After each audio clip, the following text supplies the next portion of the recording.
into jealousy.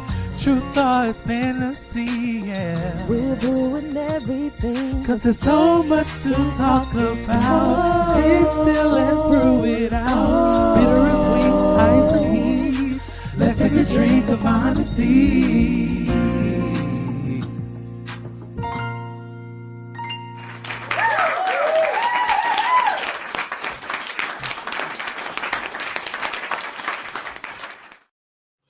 What's up? What's up? What's up, family?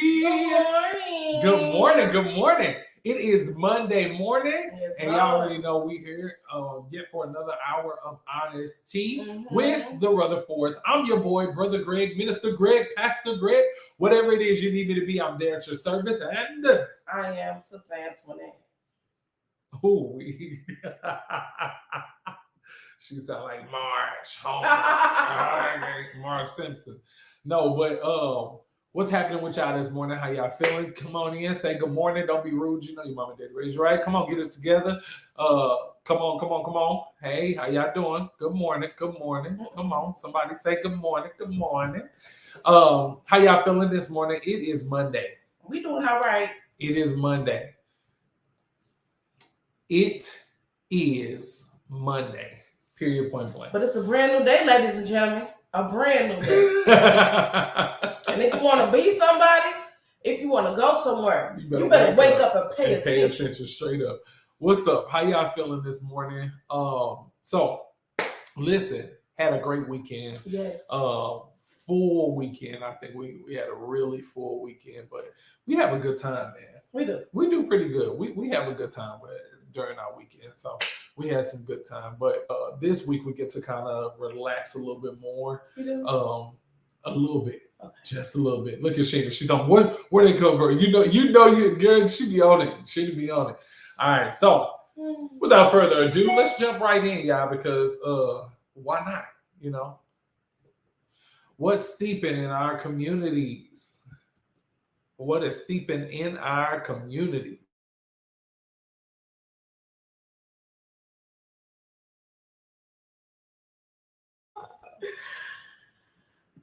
What's up, y'all? What's steeping in our community? So check this out. There are a plethora of nonprofits. What? Don't get on. It's Monday. What? Don't get on her playing games. Yeah. So nonprofits. Go ahead. So the plethora, girl. Boy. A plethora. A plethora. Is a plethora. A plethora. It's a lot. There's a lot. There's a lot of nonprofits that you can actually partake in, but a few of them that actually are centered around education. Remember, on Mondays, we're really trying to gear towards giving out educational advice and also resources that could be there to actually help with any type of scholarships that you may need and things of that sort. So one of the things that I absolutely love is there is a nonprofit called Lord have mercy. It slipped my mind. How did it slip my mind? Cheese nonprofit. What is the name of it? Girl. Prize and Shine. Lord have mercy. Lord have mercy. Look, and I ain't got no notes or nothing. I didn't bring my notes in. I was running behind.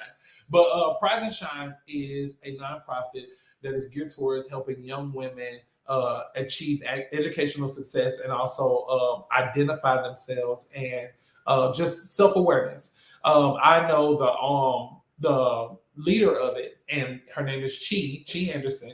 Chi is absolutely amazing. Yes. When it comes down to children, when it comes down to support, when it comes down to love, everything she does in excellence. So I just wanted to point that out because, and one day we got to have her on here. We definitely got to try and get her on here to speak to the nonprofit itself. But she gives away computers, laptops to children who are going to college. Yeah.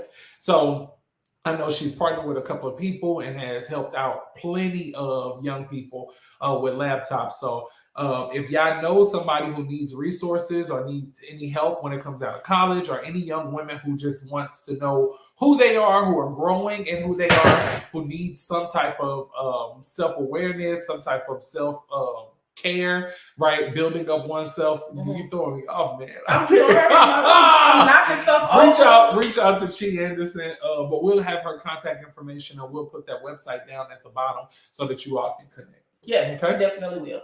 And also, don't forget to take advantage of that grant that we told you all about last week. Yes. The grant is for K through 12 students in the Missouri public school or charter school system. Yeah. And the grant covers all educational resources. Yeah, expenses. So computers, tutoring, mentorships, summer programs, day camps, you name it. Anything that is a resource for children to learn, put it on their paper. Figure it out. We'll make up some stuff. Building Blocks Anonymous. I don't know. But fill out the grant. Take advantage of the free money, y'all, so that we can go ahead and get the additional things that we need so that our children can thrive this school year, okay? Yeah. All righty. Yeah. So, look, we are giving out some great information here, and there's a bunch of great information out there. Yeah. So if you don't get it, it's because you don't want it. Let's just be honest. A lot of people are putting some things out there that are there to help our people, help a lot of people in our communities thrive and be successful in both education and employment. So it's up to you to choose which way you want to go with that. Yep. Okay. So let's just make sure we get you out there. You have to know that they're worth it, that you're worth it. Straight up. Take advantage. So you know what? Yes. I'm gonna go ahead and I'm gonna skip forward a little. Tell me something good. Tell your testimony. Yeah. Don't. So, when we give honor to God, who's the head of our lives, we testify.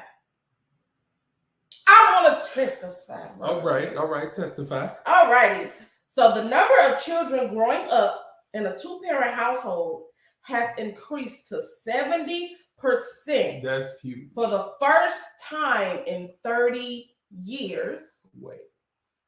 With a little over 40% of that number being families of a darker hue. Wow.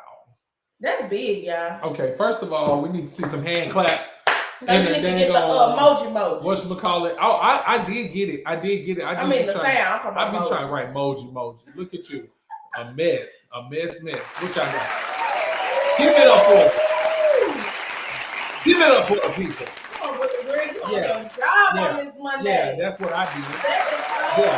I did. Okay. That's all right. Don't get fired. That's okay. But yes, the number has increased to 70%, which is the highest that it's been in the last 30 years. Hey, do y'all know how big that is? Amazing. That is huge. I was so excited to get to that because I think that we are so quick to talk about the things that we lack in our communities, what we don't have, what we what it seems like we're up against versus what's really working for us, how we have been trying to grow and work together. So you're looking at the number of children in 30 years, okay? This is a record-breaking statistic here.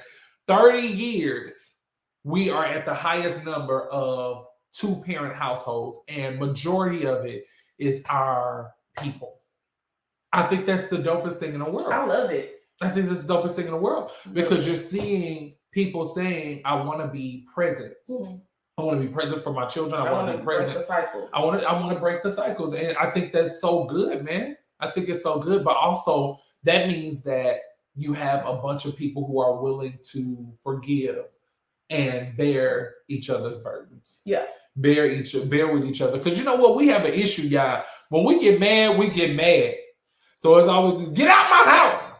I don't want to deal with you no more. Get out my face. I don't want to see you no more. This and that. And the kids are normally the ones who are suffering from it the most. So you're seeing people saying, you know what? I'm going to deal with whatever we have to deal. We're going to work through it so that we can be who we need to be to our family because this is what we're devoted to. Yep. And I think that's dope. I think that's good. So I have to testify, Brother Greg. That made my little heart so glad. I think that is good. What's up? What's up? What's up? It did. Yeah, that's good. And it doesn't take away from the single parent household. It doesn't. It doesn't. It doesn't But at all. what we see is that we're seeing the value of both the man and the woman in the house. Mm-hmm. And I think that we have, as a people, we've come to a place where it's like, oh, my mama is everything. Well, what about daddy? You know, what about Father's Day? We celebrate Father's Day big in the household. I can't get mad. I'm gonna say you better. I can't. Father's Day back. in our house, Father's Day is probably better than Mother's Day. I'm sure. I'm sorry. Look at woo! It's okay. I'm not gonna get upset on the camera. Hey, the children, boy, they be like, we gotta get my daddy something for Father's Day. We gotta do this. We gotta do that. And I'm sorry. Look, I've had such a hard time. Hey, y'all, I need a truck. I've had such a hard time with Mother's Day. Yeah, for real, Brother Greg got to do better. Because I be trying, babe. I really do. I don't have to plug the computer. I do be trying, but tell the people that I be trying though. You don't want them to think that I'm. They be trying. I do. I really do. I work really hard. Now, if you know anything about us, if you know anything about me, I'm big on making sure my wife feels special. Is that computer plugged in? Yes, it is. Okay. I'm big on making sure that my wife feels special. I'm big on making sure that she is valued, that she understands how much I value her, right? Mother's Day, though, was one of the hardest things. And you know what? It's hard for people to admit that, but it was hard for me because I had lost my mother at 16. So from the time of 16 on out, what you laughing for? because it's true. I give you grace. You do. You give me a lot of grace. You heard about it later on in the year. Yeah, I don't go off on you about it that day. But one Mother's Day, I went all out. They did. I did. What you about? I went all out. I got her a tennis bracelet. Okay, let me just say, I've spent some monies. Okay, somebody say monies. Mm-hmm. Okay, I spent some money. Okay, I bought her a tennis bracelet. Come on. I bought some other stuff that she said she wanted. So, okay, this might sound whack, but I bought her an air fryer because she said she wanted an air fryer. Now, right? I don't use it as much because the children use it, but it's great for me. Yeah. Because it takes off the load. Yeah, so I got her. I got her air fryer. I got her something else. Like I spent a nice googa of money. And my wife, my lovely, beautiful wife, walked in that living room and she was like, "Oh, okay, thank you." I was like, "Oh my gosh, like, dude, you know how much money I spent?" But I was going and I was doing, but versus getting her the tennis bracelet with her name engraved on it, or something that went, you know, something that was special to her. I didn't really take the time to do all of that. So no matter how much money I spent, and like I said, I don't know if y'all heard me, I spent some money. Okay, and I spoil great too. But she's one of those people. Give me something really intentional. Yes, I want a tennis bracelet, but it ain't just got to have the diamonds. It ain't just got to be pure gold. I need something that's of value to me, something that's sentimental. So yeah, you got next year. I butchered this year. This year was. It's okay. Then look at her. Oh yes, you did. Yeah, look, I said, oh, it's okay. But I'm saying that to say because I didn't realize how much it was affecting me that I lost my mom. Mm-hmm. And for so long, I would just say, okay, you know what? I'm working through it. I'm doing better. I'm doing good. And always around Mother's Day, it hits me somewhere, and I don't even recognize how I would start to shut down because here it is. Another year without my mom. And what it seemed like was I thought I was supposed to get better as the years went by, but because I didn't take the time to process it, I got worse. I got worse with it. And now growing from that, because I value both my mother and father, now I'm able to appreciate those who I have in my life. So from my wife to my stepmother to my godmother to, got multiple godmothers, but to my mother-in-law, just period, learning how to appreciate those who are mothers in my life and love on them. But yeah, I don't know where that came from. Well, that's understandable, Brother Reed. I don't know where that came from. But I mean, why are you so good at Father's Day gifts though? I always wanted to buy my daddy Father's Day. I always wanted a daddy. I always wanted a daddy. I always wanted a daddy. No, but you was a But you're an grandpa's amazing girl. father though. You deserve it. You know what I'm saying? I love to celebrate you, and I love to, pour out, give you your flowers while Well, you're you deserve it. You deserve it. You deserve it. I hook you up for your birthday though, so don't play with me for your birthday or for our anniversary. Now don't play now. You lay it down. She talks to this my topic, but I'm gonna be quiet. Wait. So get on here with no foolishness today. It is Monday. We're gonna start the week off. Woo! She said this my topic, but I'm gonna be quiet. No, for real, y'all, because you know what?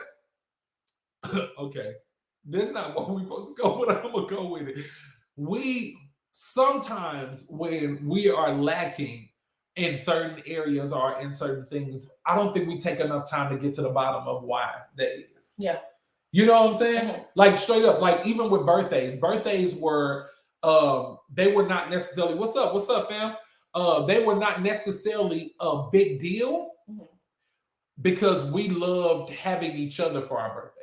And then for our family, for my family growing up, it was 7. You had 7 children that my mom and dad had. Okay. And my mom, she tried to make birthdays as special as she could, but mainly it was always us together. And that was my main thing. Like I love spending time with my family. Yeah. So I would say, she'd say every year, what you want? I say, I don't know, mama, just get a cake and let's go ahead and let's spend some time together. As long as we got the family. So we play games or something. We're gonna make some barbecue in the morning. So that was a big. If the dog keep coming to my yard, that's all I'm gonna say. But you know what I'm saying? So I wasn't a big deal. So by the time we got married, birthdays was this huge deal to her. I mean, you talk about wanting to spend thousands of dollars on a 1-year-old birthday party. Celebrate. It's a celebrate. A 1-year-old birthday party. I'm like, I've gotten better with the budget. You have gotten much better with the budget. But I've had to stick to the budget because I'm like, hey, we got to live after birthday. Hello. But it's a huge deal to her. Was birthdays a big deal to you as a kid? Birthdays was a big deal to me as a kid. Were they a big deal to everybody? They weren't celebrated in a way like it was. That's why I'm so big on celebrating and doing things like that because make the people feel special. You know what I'm saying? I want to feel special. It's my day. It's about me type stuff, because I think growing up a lot of times, y'all know my granny raised me and she was a pastor. So her attention was always everywhere else. You know what I'm saying? So it never was like that carved out special time. This is for you. We're doing this for you type situation. It was always here go $50 or here go this, here go that. And it was like there was no celebration in it. Yeah. You know what I'm saying? So that's why I'm big on celebration. Like let it be known. Let me have my day. Let me, princess treatment. You know what I'm saying? Because I deserve it. And you make a big deal out of birthday. She really does. And so the way you've returned that from your childhood is, hey, it wasn't a big deal to those who were around me. So I'm going to make sure that my children know that birthdays are a huge deal, and I think you do that also with your godchildren, with nieces and nephews, with people around us, period. We make sure that they know how much we love them and that we are thinking about them on their birthday. We're just big about that. Yeah. Really big on that. So yeah, but don't know where that came from. I'm going to do better with birthday shout outs on the show too. So your birthday, and if you know your birthday in October, just inbox me. Just and say, inbox the birthday. October. Like, don't have me looking all over Facebook, and don't be on here with these fake pages and fake birthdays. I don't have that type of time, man. Hey, so let's reheat some tea. Okay. Now I don't know about y'all, but I'm not a huge fan of reheating tea, but we got some tea reheats. Okay. Let's recap on some things from last week because last week we talked about forgiveness. Yeah. Forgiveness fosters faith. Now, that was such a huge deal. Oh, Randy birthday today? I got you. Oh, snap. Happy birthday, Randy. Happy birthday, bro. Happy birthday, man. But so last week we talked about forgiveness, how forgiveness fosters faith. Who actually did any of the assignments? And if you want to share anything, you can type it into the comments really quick. Number one, it was forgive yourself. Yeah. What did you have to forgive yourself from that you're willing to share? What did you have to forgive yourself for? What is it that you had to work through? And maybe even if you want to talk about what that process looks like, go ahead and type it in the comments so we can bring it up. But number two, I'm going to lay all three of them out, and then that way people can take. Number two would be forgiving them people. Forgive them people for they didn't know what they were doing. And some of them did know what they were doing. They knew exactly what they were doing. But forgive them because they were being used, and also you need grace too. So realize that you got to forgive others in order to be forgiven. Mm-hmm. What is it that you could have done better? Who have you had to forgive, or how did you go through that process of forgiveness? You could type that in. And then what was the last one? Forgive your journey, because everybody can't go with you. Now, for you who was not on the show last week, I want you to think about that. You have to learn to forgive your journey, because your journey is designed for you, not to hold on to everybody else. So while you are journeying through life and you're wondering why you keep going and holding yourself back, but your journey seems like it's so much more for you to do, it's because your journey is designed to go forward for you. It's your path, it's your walk, it's your call, it's your purpose, it's your destiny. So you have to go forth in your journey. You can't expect everybody else to go. How did you forgive yourself? Forgive your journey for dropping people off along the way because they wasn't a part of it. Yeah. And you got to learn, we had to talk about like what that looked like, forgiving your journey. I think that was one of the toughest things for me, because you want to take everybody with you. Yeah. Well, no, I don't know. You want to take everybody. I'm gonna say, you know what? I'm gonna say forgiving myself is the hardest thing. I can forgive somebody really quick. I'll be honest. I really can. And I will grow past it and I'll move past it. But forgiving myself is probably one of the hardest things for me to do, because I'm so hard on myself. Mm-hmm. I really push to be the best that I can possibly be. So if I feel like I'm not giving enough, if I feel like I'm not doing enough, I always kind of beat up on myself. Yeah. So giving myself that grace was the hardest thing. Forgiving myself for what I didn't know, for the choices that I made, for the things that I did, for the things that I allowed myself to fall into. You know, one of those things was along the way, like just always willing to give my heart to everybody. Yeah. Like I made myself so accessible, and I thought that is the most unwise thing you can do.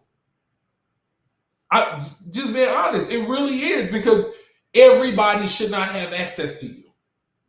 And I would always be, you come into my life, hey, you got access, and it created this lack of trust between other people who deserve trust, because this person was hurting me. Yeah. They never was meant to have access to me. They never was meant to be here. What Tyler Perry always talk about, the seasons, right? You got the seasonal people, right? But I just want to say everybody should not have access. Everybody does not deserve that piece of you or that part of you that is sacred, because then how can it be sacred? How can it be special?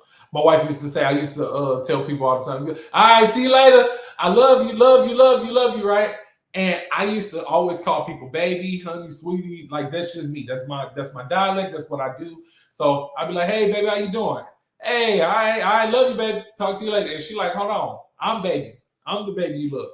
Now, you love people. I don't care about you love people. You ain't going to be telling everybody, no, I love you, baby. No, that ain't it. I'm that one that was sacred for her. So how do I need to respect myself in the same way. Mm-hmm. Like, no, everybody does not deserve my intimate places. They don't deserve these parts of me. You know what I'm saying? So I had to forgive myself for always opening myself up. And I had to forgive myself for some of the things that I said to people, some of the promises I made. You know, I remember saying stupid stuff to people. I was a teenager. Just saying dumb stuff to people like, whatever's mine is yours is gonna be like that for the rest of my life. The devil is a lie. And look, they holding me, they've been holding me to it, boy. I'm telling you, because when they won't, they will go to it. They'll come grab whatever they can. I think what was mine is yours. Lord. I think we've all made that sentiment or whatever, but it's just because of the heart and the relationship that we have at the time. That's why you gotta be careful with what you say. I'm very careful. Yeah. Then we tell y'all, when somebody getting on your nerves, they draining you, they always beg and they always asking and they say thank you, and you keep saying you welcome. Yeah. Guess what that means? You welcome to come back. You welcome to come back and ask. And I don't say you welcome. I mean, no problem. God bless you. No problem. God bless you. Just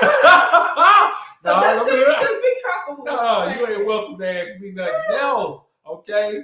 Shoot. No, but for real. I think this is a good question. Why do we as people have a hard time forgiving ourselves? Why you laugh? Because what? Why do we as people have a hard time forgiving ourselves? I think it also comes with the for me. Okay. I'll say this for me. Having a hard time forgiving myself because I know I'm better than that. You know what I'm saying? And like you say, when you beat up on yourself a lot, sometimes you can say things or sometimes you can do things or act a certain way and it's like, dang, I'm better than that. You know what I'm saying? Or why did I let them get me out of my element like that? And I think that's what the forgiving myself aspect came in as well.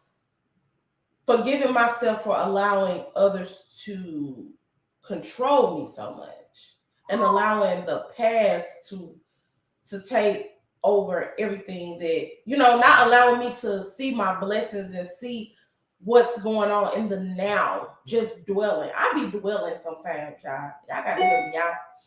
But for real, gotta stop dwelling on things so much because you feel like you're supposed to be in control of the situation, or you feel like, you should have had a hand in how things went. And it's like, that's not how life is. That's not how it goes all the time. Yeah. So I have to forgiving myself is because I'm so hard on myself and because I want to do things right. But I'm still human. Yeah. And things happen and emotions get out of whack. But I'm doing better now. And I think forgiving myself for sometimes we can feel like we expect too much from people or from certain situations and certain things because we're always taught to have this grace and we're always taught in a sense to kind of take what you can get or, you know what I'm saying? Things like that. So forgiving myself in that aspect was like, I have to forgive myself for not requiring more. Yeah, I got you. It's okay to require more in relationships. Ooh-wee. So letting down my guard or feeling like, let me just take what I can get, or even setting the stage for people to feel like they can do and say whatever to you, you have to forgive yourself for that because it all boils back to your expectations and your requirements. So I think that's where the forgiving myself come in. No, I think that was good. That's really good. I think when we take the time to become more mature people, we set realistic expectations, and then we set realistic boundaries for ourselves, and by way other people can actually come in by these boundaries. So versus you thinking that you just have automatic access just because you are in relation to me this way or that way.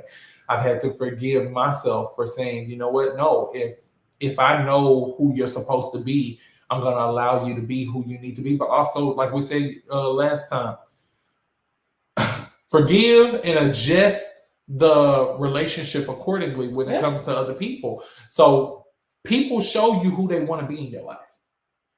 What Maya Angelou say?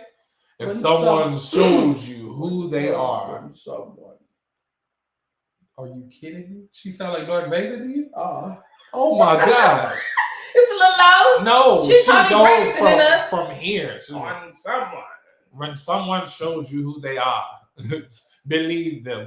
Believe them. I'm believing them, Lord. Y'all done made a believer out of me. We gotta learn how to believe what people are saying and what they are showing. And our thing is we be like, but I know they love me. Yeah. How? Like for real. How much? But learning how to allow people to show you who they desire to be in your life, and then adjusting the relationship accordingly.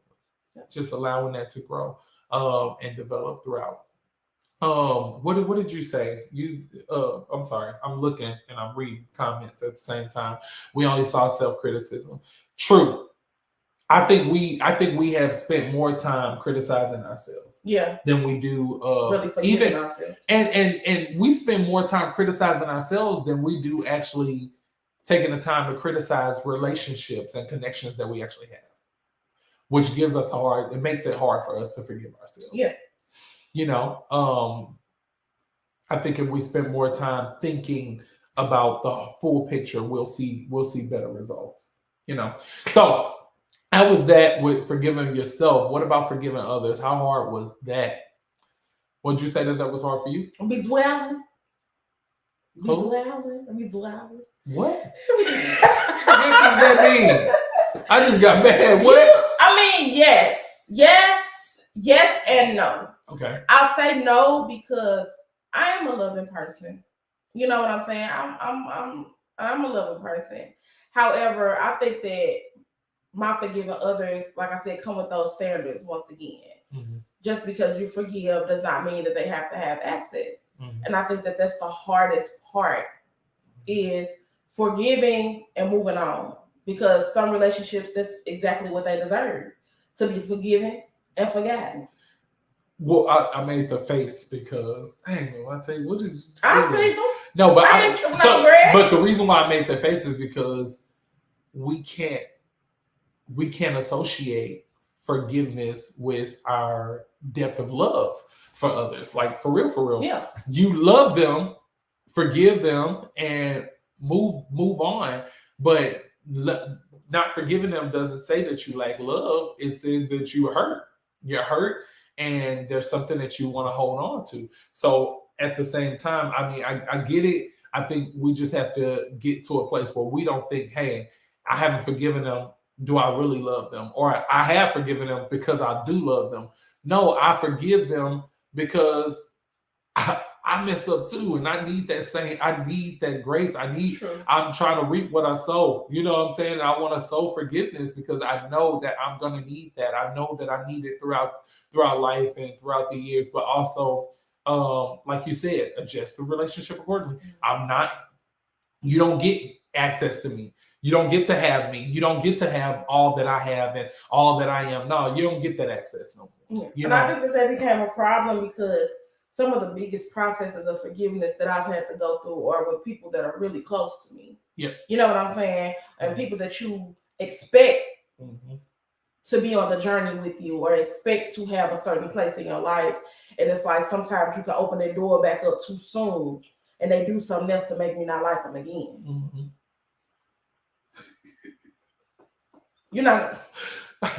Don't keep stepping on my feet. If I put it out there the first time, you said sorry, you stumbled, you looked a little like you didn't know what you was doing. Okay, me, I like to sit with my leg out. You step on my foot again, now you done did it on purpose. I move my feet back. You still make your way to step on my feet? You got a problem. And here I go again. Having to start all over with the forgiveness. So I realized, you know what? In forgiving others, I had this issue where I felt like I needed to apologize for stuff that I didn't do. Mm-hmm. Because I thought that that would actually foster an atmosphere or cultivate an atmosphere that would say, hey, maybe I need to ask for forgiveness. No. And you would think that the other person would apologize. Do you know that they know you ain't did nothing, but because they feel a way about the repercussions of what they did, right? You don't have access, you don't have this, that. I would literally find something to apologize for, and then they'll turn around and they'll be like, and I forgive you for that, and I think we should just move forward. Man, shut up. No, I was really saying you need to ask for forgiveness. So you know what? I started doing my friend. One of my friends gets so mad when I do this. I say, you need to apologize for that right now. And if you don't apologize for that, we're going to have a problem. And they be like, how you gonna make somebody, you can't make nobody apologize? That ain't cool. You don't make nobody apologize.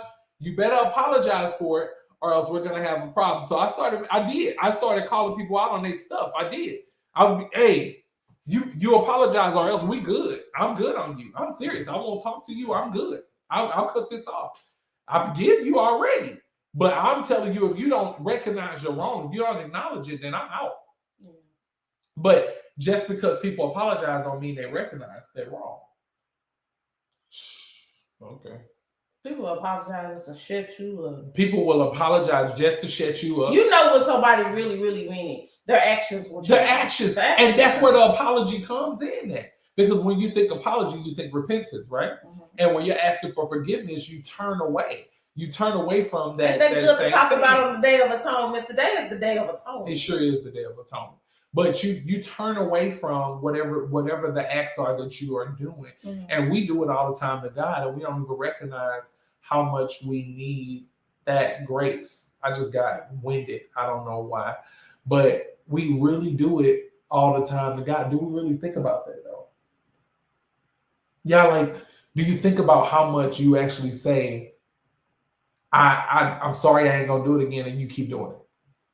I'm sorry, I ain't gonna mess up again, but you keep doing it. Yeah. Like, I think we have believed that we are so deserving of grace that it should be available at all times, anytime, whenever we doing whatever we're doing. It should be automatically available. But the truth is, like, y'all, we be messing up.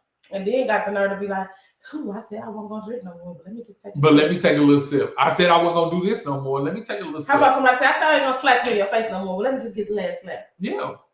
Looking. I think that'd be good. I just get it. No, but you know what I'm saying? We quick to do that, and that's the reason why we are the way we are in our relationship, y'all. For real. If you ever want to know what's going on in your marriage, in your relationship with people, connection with people, your children, like all of that, look at your relationship with God. I guarantee you'll start finding answers. Mm-hmm. You really will start finding answers. I kid you not. There's been times where the Lord was like, hey, you need to draw back from this. And I'd be like, I am. Not even that it was necessarily that bad, but because I needed it and he knows that I needed it, he instructs me to do it. And I'm like, all right, but then I don't. So then when it comes down to people, I know I need to draw back from certain people because there's certain stuff happening. All right, I will. And they draw me all the way in. I was just about to ask you that. What? What you get scared for? We having a nice wholesome conversation. Yeah, well, you ain't gotta be scared. Ask the question. Now, what's up? What? I wanna word it right. Okay. Good morning, Auntie. How do you? Basically, what I'm trying to ask you is, once you've adjusted the relationship, how important is it to maintain those boundaries? Ultra important. That's the now it's the base, the foundation of the relationship. Okay. You're at literally, it's like you've taken a house and you've knocked it all down and you have only the foundation that you are building on. So you're rebuilding from a different vantage point. You are really rebuilding, and the goal is, yes, I can use some of the stuff that was in the old house, but the truth is I want something that's new. I want something that's better. I want something that's greater. And some of those bricks can be reused. A lot of them are going to be broken as we tear this house down. And I have to realize that there are certain things that I have to sever. There are certain things that I have to let go of. Yeah. I cannot try and hold on to everything and believe that I'm still going to get something new. Right. It was torn down. I can't refurbish everything, but some things will be kept. Some things in a relationship are vital that will be kept, and they're going to be used to help build the rest of your relationship out. Mm-hmm. But you have to create the boundaries of, these are the things that are broken and we have to let them be broken. Yeah. We have to throw them away. Yeah, we are emotional hoarders. We really are. And what we do is we hold on to things even when we know that they are unhealthy.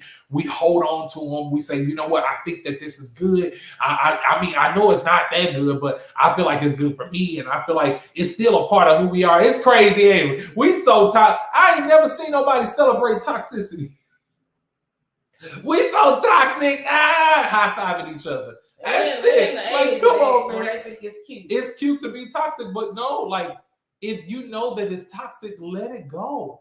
Think about what it does to you. Think about the extra wrinkles you got on your face all because of toxicity, or extra grades you got all over your face because of toxicity, and the different things that's going on in your health because of toxic relationships, not just toxic stuff that you put in your body, straight up because of toxic relationships. You do not take the time to say, I need a break from this or that. I need some help. I need to restore myself. I need to build on something greater. And if they can't line up with it, then it's okay to move forward and move on. But don't we are very quick to try and keep what we thought was the best parts of the relationships. Yeah. You know what I'm saying? Because it was funny, because we can laugh about it, don't mean it's something we need to keep doing. Yeah. Well, not only that, I think, especially with family, growing up in our communities, it's like, that's your cousin, don't do that. That's your mama, who telling them that I'm their cousin? You know what I'm saying? Don't do that to me.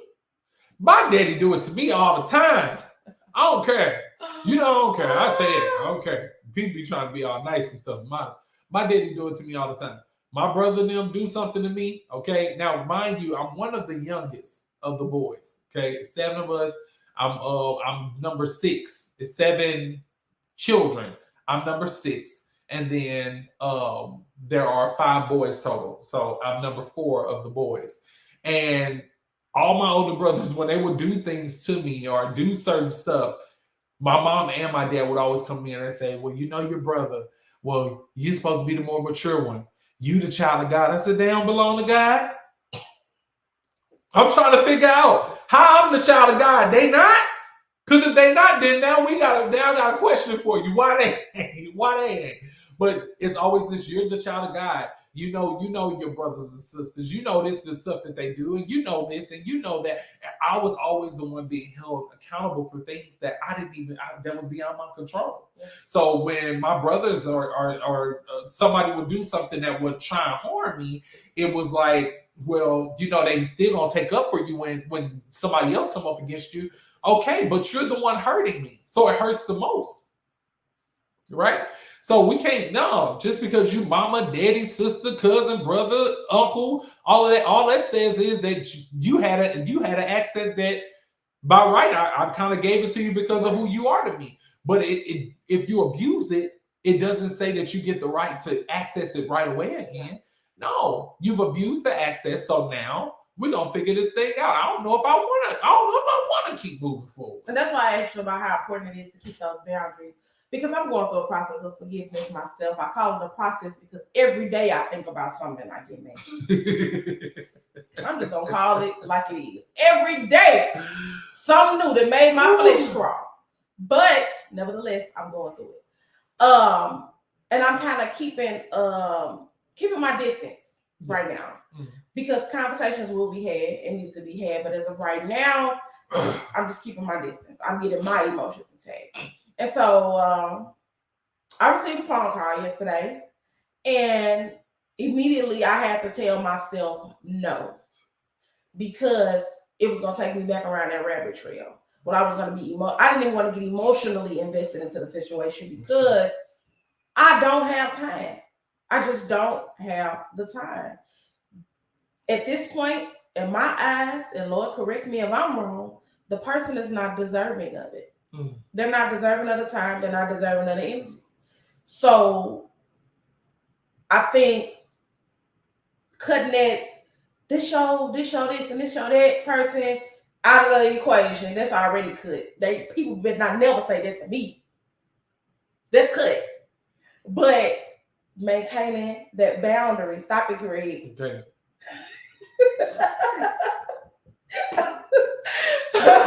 Maintaining that boundary during the process is so important. And after the process, you still need to maintain that boundary, but you will know the boundary that you need to set once it's complete. I guess I'll say that. Like the way you're supposed to operate and adjust once you've been through the process in a more mature way. Do you get what I'm saying? Yeah, give yourself the time to because the boundary you create in the beginning may not be the boundary that you end up with, is what I'm trying to say. Yeah, you give room for growth. Yeah. You give the room for growth, and then you process whatever you need to process, and you grow past whatever you need to grow past, but you still have to walk through the process. And the thing is, we don't have a lot of people who are willing to walk through processes with us.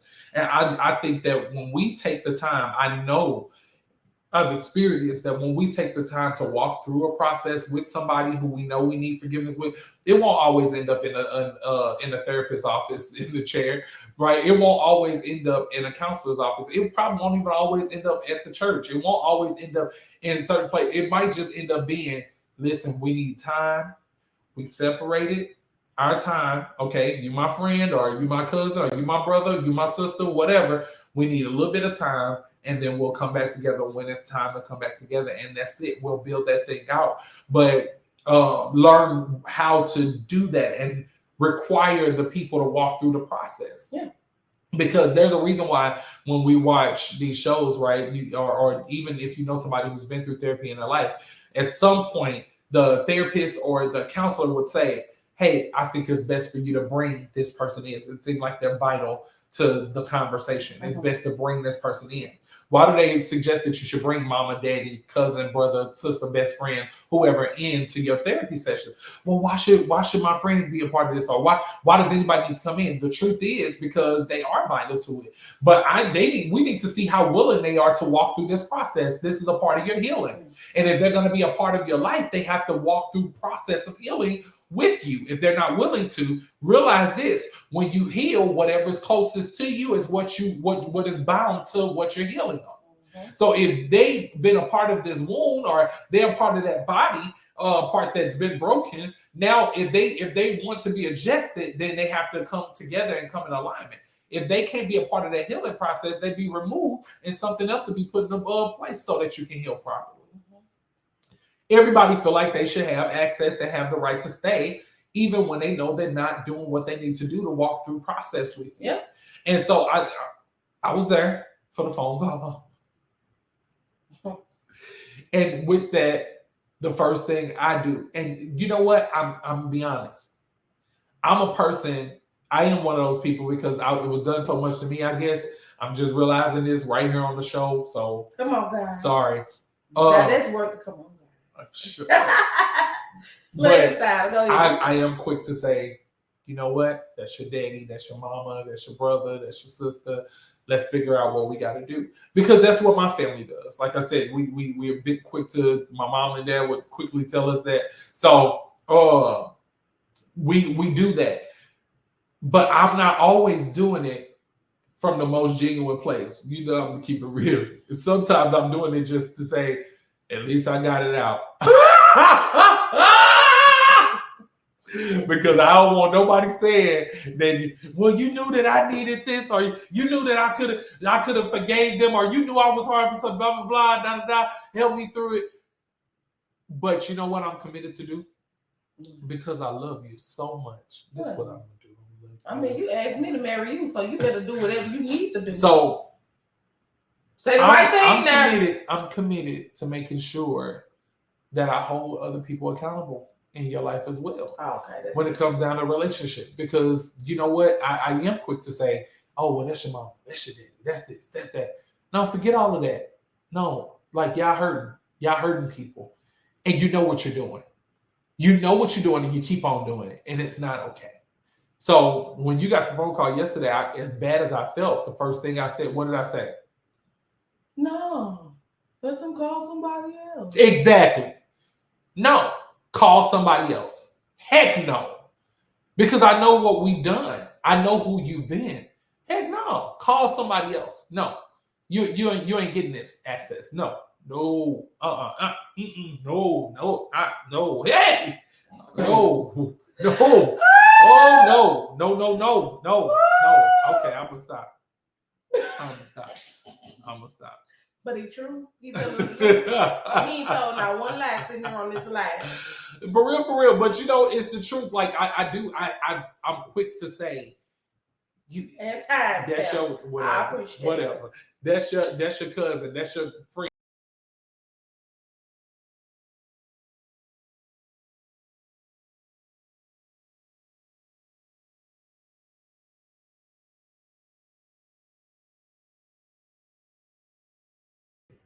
Did it knock us out? I don't know how I did that, but it knocked us out. Sorry. Okay. But either way, yeah, that's your brother, that's your sister, that's your cousin, that's your this, that's your that. But I had to learn to grow from that and be better and do better. Yeah. So that's where I am. But I'm committed also in my own relationships and my own life. Like, no, you don't have that access anymore, unless you show that you're deserving of it. And if you have that access, if you show that you're deserving of it, then I can move forward. But that's how I am in my relationship with God. Mm-hmm. I'm just being honest. If I know that I have not done my best to keep his word or to do the things that he's called me to do, I do everything that I could possibly do to show him how serious I am about our relationship. Yeah. You know what I'm saying? That's just me. That's me. That's the type of person I am. Question, do you do the same thing? Are you showing him how valuable your relationship is with him?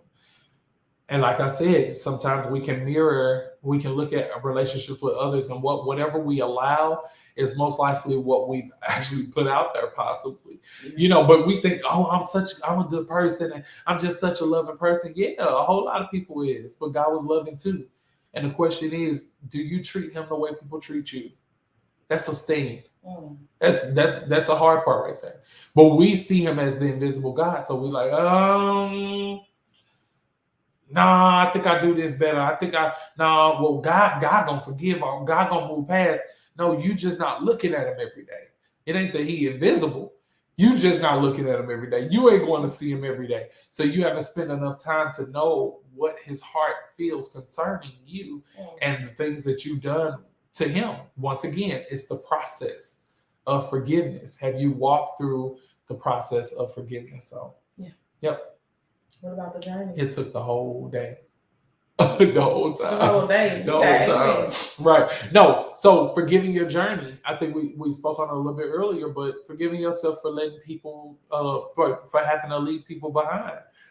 You have to forgive the process of your journey to know that if you let go, that God has something greater in store for you, but also that everybody can't drain you. Yeah. And you still be good to your purpose.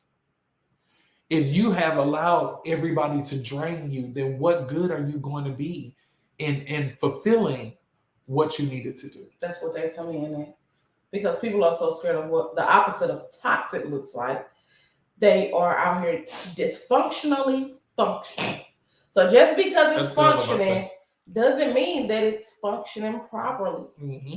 We got a whole bunch of Uncle Johns who rig up our cars. Mm-hmm. I can get from point A to point B. I can start it. Windshield wipers work. I might have to turn the radio on for the windshield wipers to work. Yeah, but I'm trying to get all the way to Z.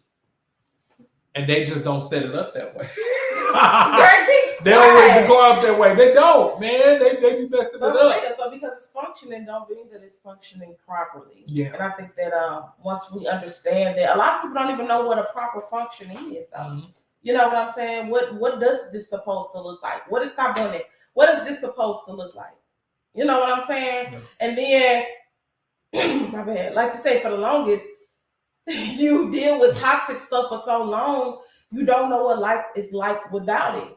So imagine a person who lives in a loud house. Live in a loud house. When they finally get somewhere quiet is driving them crazy because they don't know what to do without noise. Mm-hmm. Everybody needs quiet. Solitude. I know that word. Solitude. I'm sorry. I'm really trying. Yeah, for real. But everybody needs solitude and quiet time and time to think and time to breathe. But if you're so used to being in chaos and turmoil, you don't know when quiet comes, you feel like quiet is a curse. Mm-hmm. You know what I'm saying? And quiet can really be the next thing to take you to the next level in your life, or to even help you process what's going on in the loud house. You can't tell me you hear everything and that you processing everything and you getting everything in the midst of the chaos. You can't tell me that. Yeah. But that's what's up. So taking the time to recognize that certain people can't go with you and certain things can't go. You know what? Forget that. I'm not even gonna say certain people. Nobody can go with you. My mom and them used to say it this way. My uncle just said it this way. Can't nobody go with you when you get put in that ground. It's only you. That is it. Yeah. Nobody else can go with you. When God call you home, it's just you. Ain't nobody else going with you. So nobody else can go on this journey with you. It is literally just you. So for you who live for your kids, when they go out and start living for themselves, and you can't find nothing to do with yourself, you lose it. Is because you have found yourself in your child versus finding yourself in God. Yeah. For you who have only lived for your spouse, everything you do is for him or her. Everything you do is to love on him or her. You've only found it in them, the meaning of the life in what you have there in that relationship. If they ever close their eyes and you wondering why you can't move forward, why you can't pull it together, why you can't get growing and get going, because I'm just so broken because you lived a life so dependent upon them versus being interdependent, learning how to work with. But if I ever had to be without, I'm okay because I have the one that I've walked with all my life. Like if God is not the filter, you will find yourself in the same cycles over and over again. I think I say it often. I use the example of a filter or a strainer. Mm-hmm. God is the one who's withholding everything that's supposed to be held in, that I'm trying to keep, that I'm supposed to keep, and he pours everything out that does not belong there. Every bit of dirt, every bit of hurt, every bit of pain, every bit of the toxic stuff, like all of those things. He's the one putting those things out. So we have to let God be our filter, and let him do what he needs to do in us. I think with the also with forgiving your journey, something that I have to still deal with, honestly, you can't fix everything. And you can't fix everybody, which once again gets you back to they gotta be left. I take it. You're taking it. You're doing a good job. But seriously, a lot of times we feel like we can fix everything and we're the answer. And if I just hold on a little longer, if I show up this way, if I do, people want to do what people want to do. True. No matter how you show up, no matter how many times you show up, no matter what you give, people still have to make a choice as well. And we're all about growing here. So you can't stunt your growth trying to fix and make sure that everybody goes. Yeah. If you're coming, come on. I'm going out the door. But if you want to stay, go ahead and stay. It's okay. Yeah. You know what I'm saying? So in that part of the journey, that's part of the journey that I'm working on right now. I can't fix everything. I'm not going to fix everything. I'm no longer being the Mr. Fixer-upper. Because so many times, that's whatever work gets stumped on that child, you jump in and you're like, I can do it. I can fix it. I can make it better. Yeah. I can, you know what I'm saying? We can work through this when I've already went through what I need to go through and work through what I need to work through, or you willing to work through what you need to work through. And move forward. Can't fix everything. Yeah. I agree too. So the word for today is trust the process. Trust the process. Trust the process. You know what? I think we have such an unhealthy relationship with trust. Mm-hmm.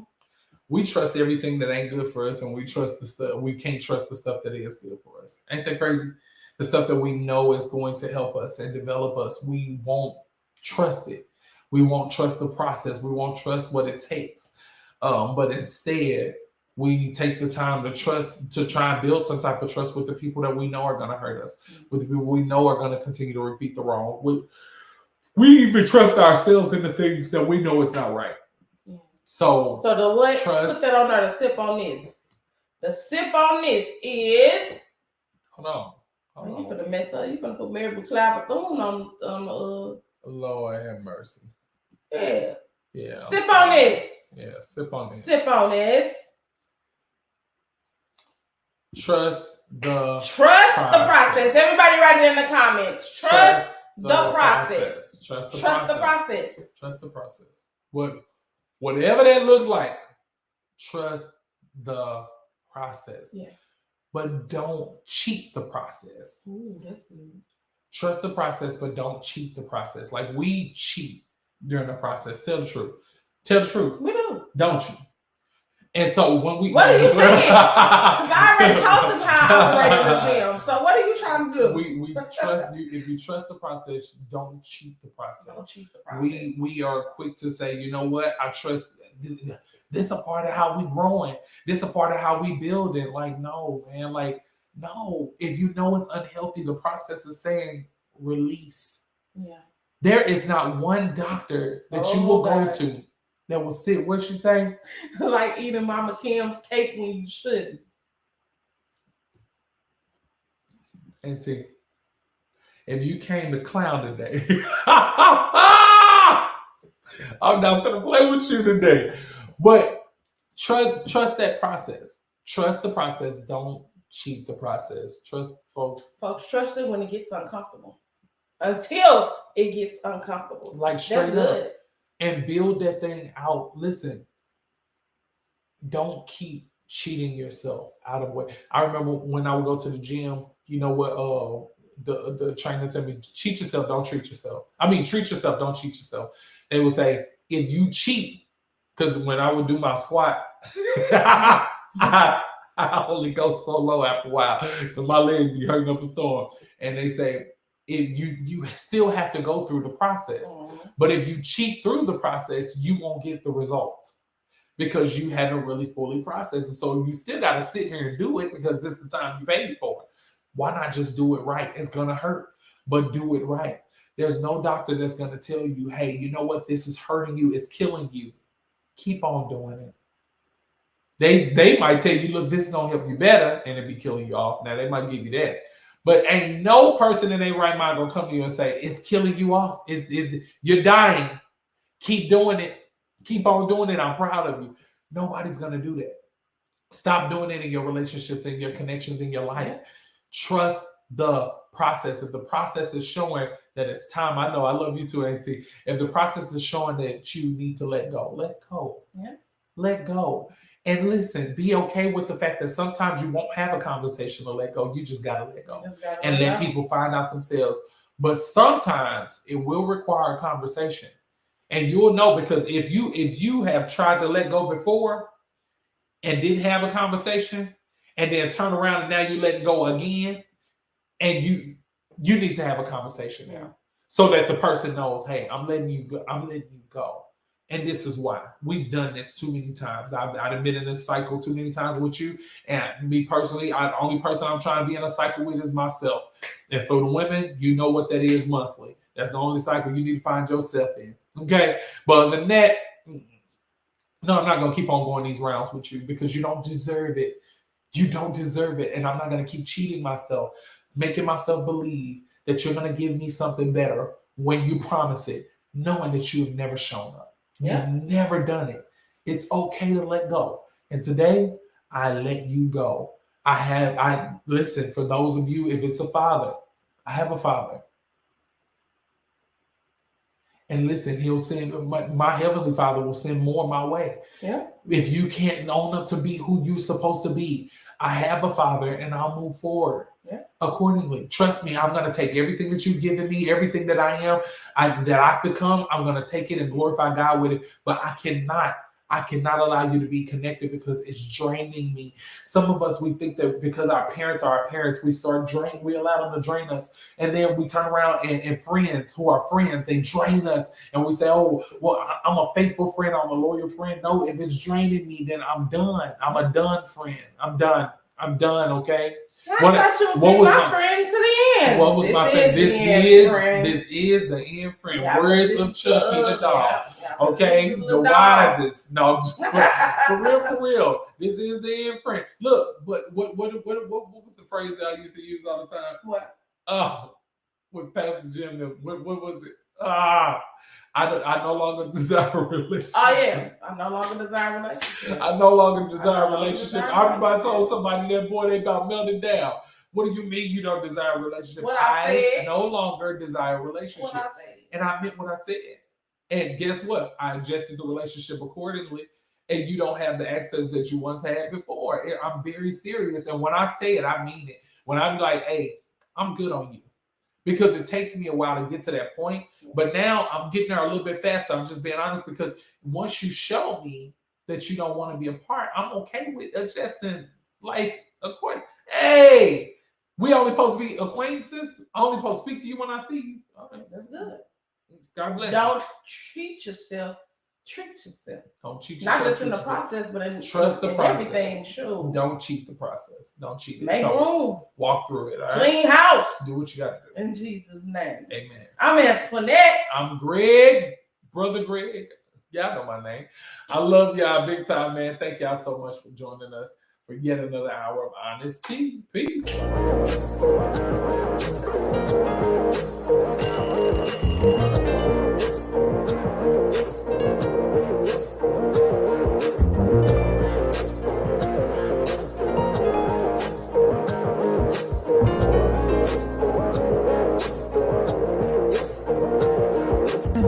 Faith or its family, married to jealousy.